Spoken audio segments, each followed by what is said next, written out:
The television studio was buzzing with unusual anticipation. A live debate special was scheduled between two powerful personalities, Judge Andrew Napolitano, the sharp-witted legal commentator with decades of courtroom experience, and Congresswoman Jasmine Crockett, a rising star in American politics known for her unapologetic, fiery style. Producers knew that this pairing could only end in fireworks. Napolitano had a reputation for cornering his opponents with technical legal jargon, while Crockett thrived in high-pressure situations, often dismantling her critics with equal parts law, wit, and sheer presence. The stage lights came on, the audience hushed, and the cameras went live. "Tonight," announced the moderator, "we discuss one of the most controversial bills moving through Congress, a sweeping justice reform proposal led by Representative Jasmine Crockett. And here to challenge her, Judge Andrew Napolitano." The crowd applauded. Jasmine walked out in a striking navy blue suit, calm yet commanding. Napolitano, in his traditional pinstripe, leaned confidently against the podium, his smirk betraying the fact that he was ready for battle. From the start, Napolitano tried to dominate the conversation. He used his seasoned courtroom voice to lay out a string of criticisms against Crockett's bill, calling it legally reckless and politically motivated.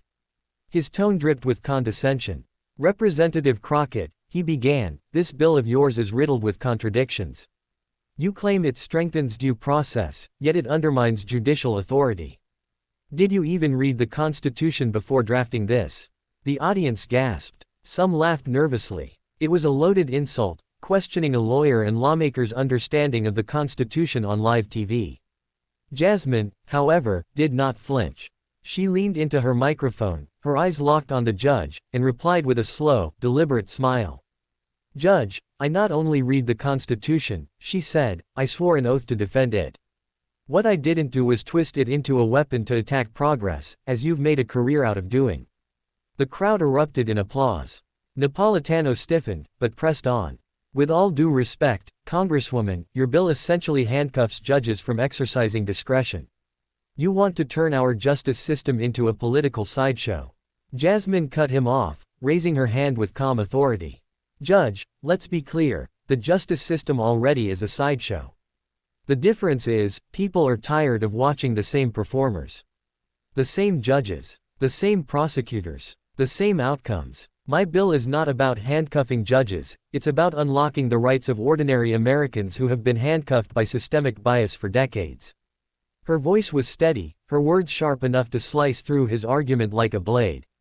The studio audience roared again, and social media, already streaming clips live, began to light up. #Crockett v Napolitano was trending within minutes. Napolitano tried to regain control by shifting into heavy legal language, citing obscure cases and precedents, clearly hoping to confuse both Jasmine and the audience. He quoted rulings, stacked Latin phrases, and invoked judicial supremacy. But Jasmine didn't miss a beat. "Judge, with all due respect," she said, "you can wrap your argument in as much Latin as you like, but injustice doesn't vanish behind fancy words. The people watching tonight don't need a lecture in outdated legal philosophy, they need solutions. And that's exactly what I'm bringing." The crowd stood and cheered. Even the moderator struggled to quiet them. By the end of part 1, it was clear, Napolitano had tried to embarrass Jasmine Crockett on live TV, but instead, she was turning the tables, and the audience was eating it up. As the debate heated up, Napolitano became visibly frustrated. His usual strategy, dominate, intimidate, overwhelm, was failing. Crockett not only held her ground but was dismantling him piece by piece, all while keeping her composure. He leaned forward, raising his voice. "Representative Crockett, your bill is nothing but political theater. You want applause from the public, not real reform. You don't understand the law like I do. That's why you're dangerous in office." The words hung heavy in the studio. It was a bold, personal attack. Some in the audience murmured in shock.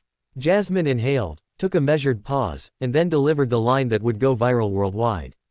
"Judge Napolitano," she began, her voice steady and sharp, "if understanding the law means protecting the powerful and shaming the powerless, then you're right, I don't understand it the way you do.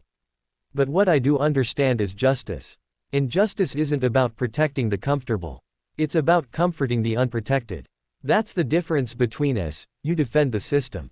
I defend the people." The room exploded with applause, whistles, and standing ovations. Even some staffers backstage were clapping.